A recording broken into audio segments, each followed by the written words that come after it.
독일 주식시장은 초라합니다.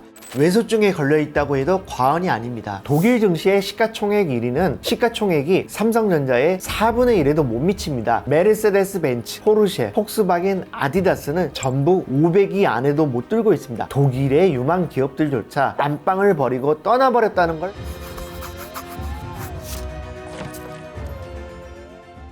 안녕하세요.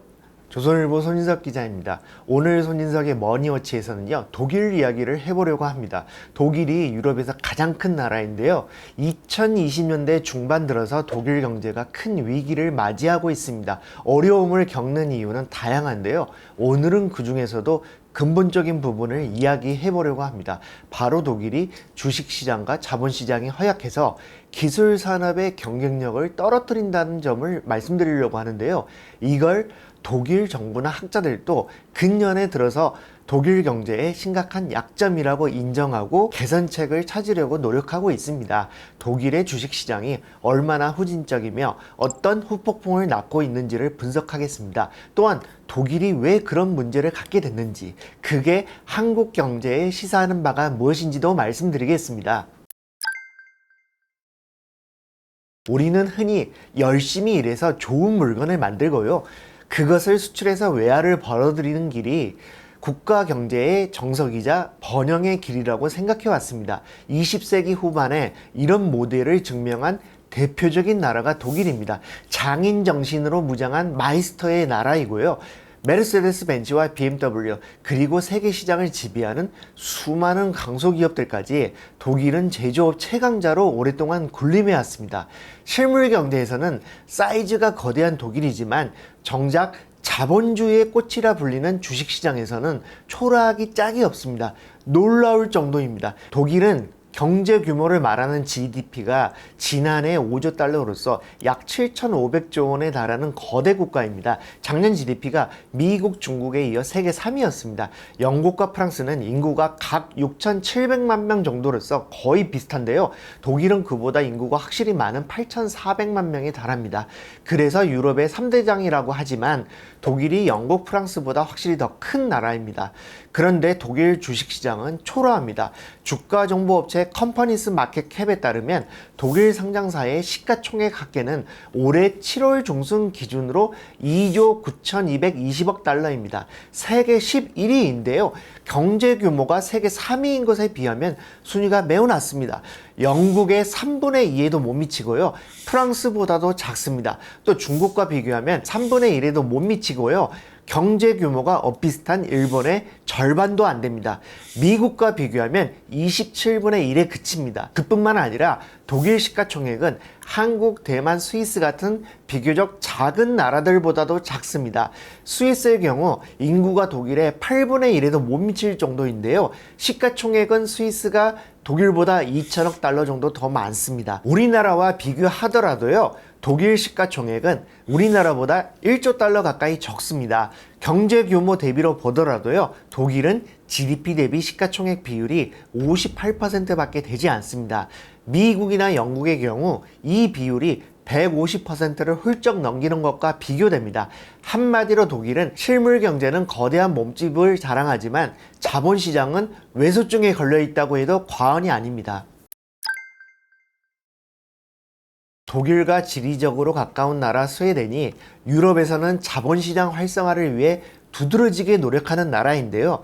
독일과 비교해 볼 수 있습니다. 스웨덴은 2014년 이후 10년간 신규 상장사가 500개사를 넘었는데요.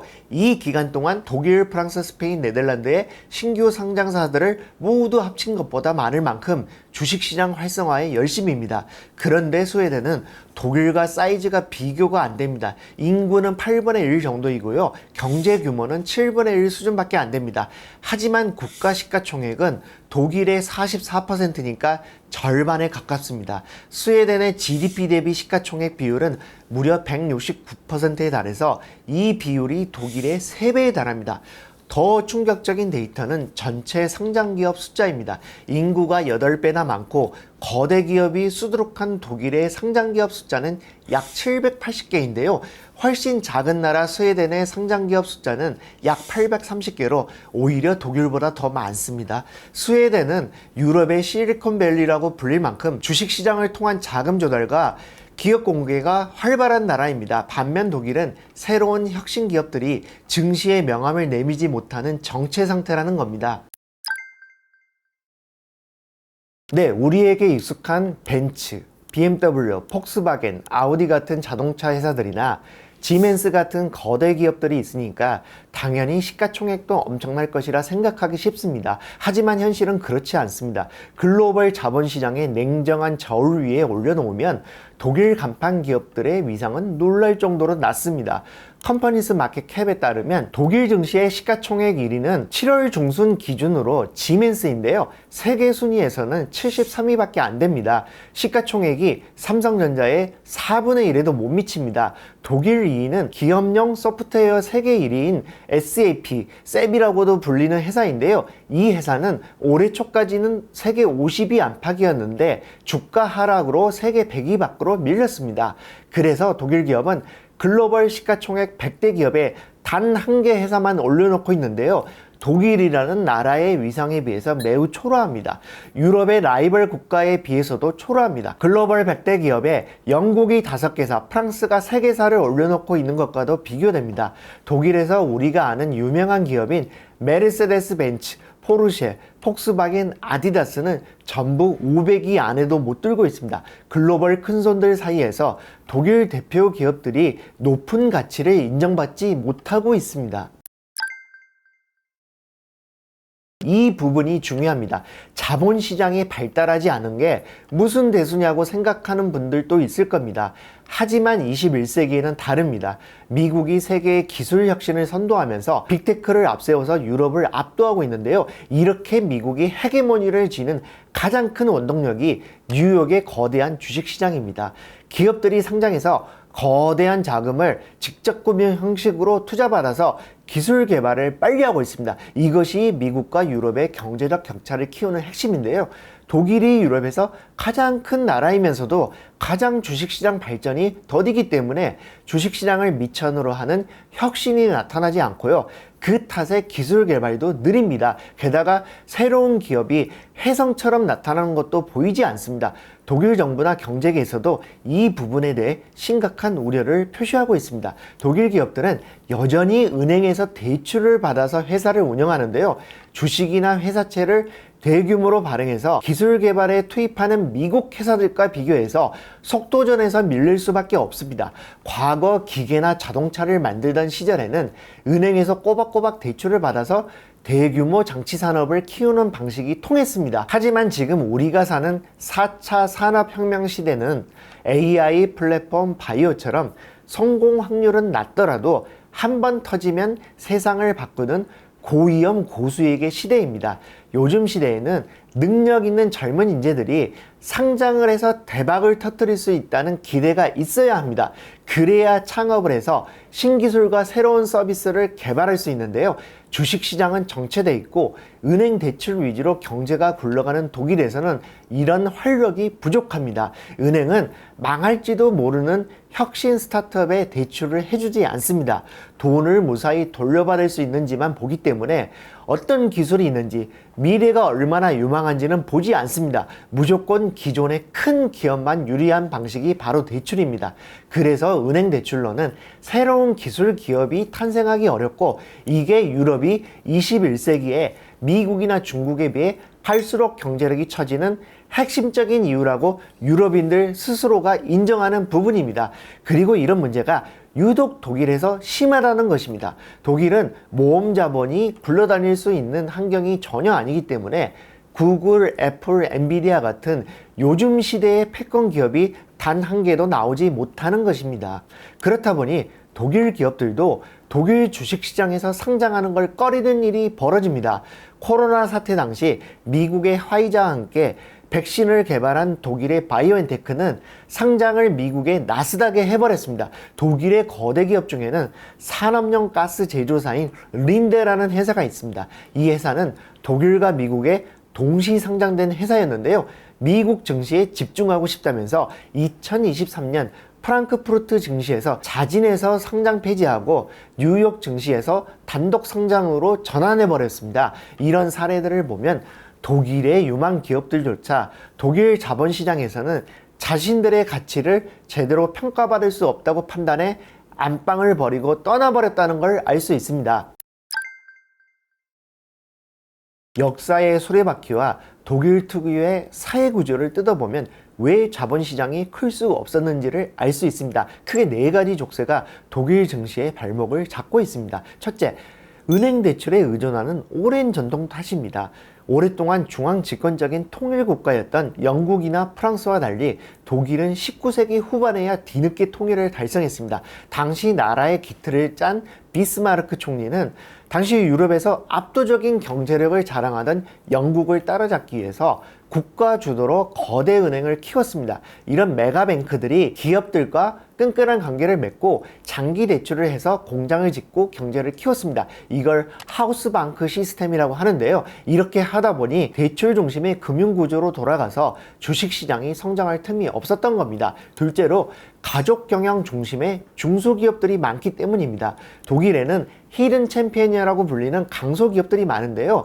예전에 20세기 후반에 독일 경제가 한참 좋을 때는 세계적인 모범 사례였습니다. 하지만 21세기 들어서는 사업 다각화나 변신을 하지 않아서 20세기에 잘 나갔던 많은 독일 중소기업들이 정체되고 있다는 지적이 많습니다. 이런 독일의 중소기업들은 짧게는 수십 년, 길게는 수백 년 가족 경영 체제를 유지하고 있는데요. 외부 주주들이 경영권에 간섭하거나 회사가 외부에 공개되는 것을 싫어합니다. 그래서 상장을 하지 않고 돈이 필요할 때 은행에서 빌리는 식으로 하다 보니까 미국이 빅테크를 키우는 사이에 아무런 변화가 없는 겁니다. 우리나라에서는 한때 독일식 중소기업을 찬양하는 사람들이 있었는데요. 요즘은 독일 내부에서조차 중소기업들이 변화 없이 수백 년 가업만 하는 게 과연 옳은 것이냐는 회의론이 나오고 있습니다. 세 번째로 독일식 사회민주주의와 노사위원회 모델의 한계입니다.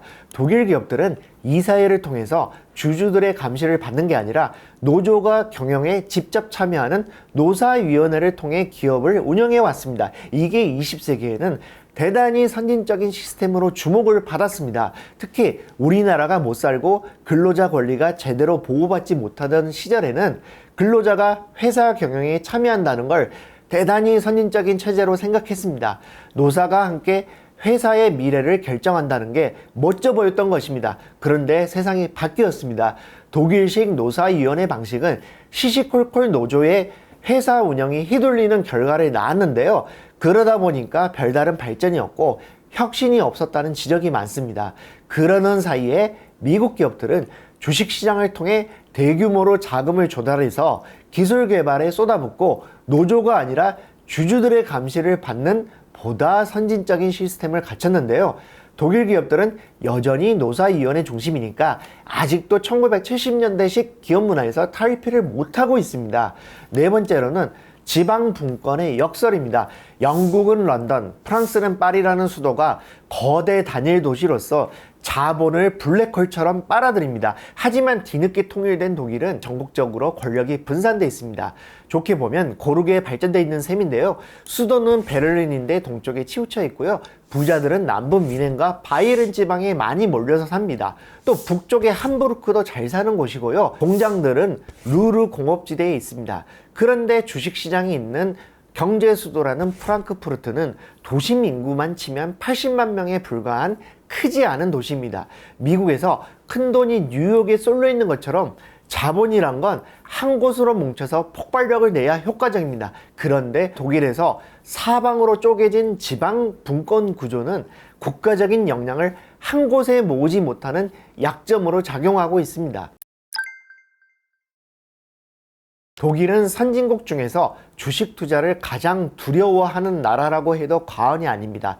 독일어에 아크티엔무펠이라는 독특한 단어가 있는데요. 주식 기피자 이런 뜻입니다. 주식 이야기만 나오면 인상을 찌푸리거나 손사래를 치는 독일인들의 성향을 보여주는 말입니다. 실제로 OECD 자산 데이터를 보면요. G7 국가 중에서 미국은 가계 금융 자산 중에서 주식이 차지하는 비율이 압도적으로 높습니다. 반면 독일은 일본, 영국과 함께 최하위권에 머물러 있습니다. 우리나라는 주식 투자자 인구가 1,400만 명 정도인데요. 우리보다 인구가 3,300만 명이나 더 많은 독일의 주식 투자자 인구는 1,200만 명에 불과합니다. 인구 대비 비율로 따지면 매우 낮은 수준입니다. 자산의 대부분을 은행 예금 통장이나 안전을 보장하는 보험 상품에만 묶어두고 있습니다. 독일인들이 기질적으로 주식 투자를 활발하게 하지 않는 건 역사적으로 이유가 있습니다. 주식이나 종이화폐가 하루아침에 쓰레기가 될 수 있다는 잠재적인 두려움이 있기 때문입니다. 1차 대전이 끝나고 독일에서는 감당할 수 없을 정도로 화폐 가치가 추락하는 초인플레이션이 벌어졌습니다. 당시에 중산층 자산이 공중분해됐습니다. 2차 대전이 끝난 1948년에는 화폐 개혁을 했는데요. 갑자기 재산 가치가 반토막 나는 경험을 했습니다. 그래서 변동성이 큰 자산을 기피하고 실물이나 원금이 보장되는 저축에 집착하게 됐습니다. 또한 가깝게는 국영통신사 도이체텔레콤 주식이 닷컴 버블 때 폭락한 사건도 영향을 미쳤습니다. 1990년대에 독일 정부가 주식 투자를 장려한다면서 도이체텔레콤 주식을 사라고 국민들에게 권유했는데요. 이게 닷컴 버블 때 90% 이상 폭락했습니다. 그리고 유럽 국가들이 대체로 그렇듯이 독일도 20세기 잘 나갈 때는 복지가 탄탄하고 연금 제도가 잘 돼 있다 보니까 주식 투자로 자산을 늘리려는 노력을 하지 않는 경향이 강했습니다. 독일 정부는 뒤늦게 주식시장을 키워보려고 노력하고 있습니다. 재차 강조해서 말씀드렸듯이 주식시장이 발전하지 않은 건 산업계 기술 혁신을 더디게 만드는 핵심 요인이고요. 이걸 독일의 정치 리더들도 이제는 절감하고 있습니다. 상장하지 않고 은행에서 대출을 받아서 회사를 운영하고 노사위원회를 통해 노조를 경영에 참여시키는 방식을 계속 유지하는 것이 경제가 정체되는 요인이라는 것을 잘 알게 됐습니다. 그래서 고지식하던 원칙주의자 독일인들이 자신들의 철학까지 꺾어가면서 자본시장에 대해 심폐소생술 같은 걸 하고 있습니다.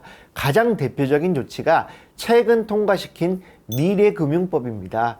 스타트업이나 중소기업들이 주식시장에 쉽게 상장할 수 있도록 문턱을 대폭 낮춰주는 조치들이 당겼습니다. 또 창업주가 경영권을 잃지 않고 모험 자본을 대규모로 유치할 수 있도록 차등 의결권까지 전격적으로 허용했습니다.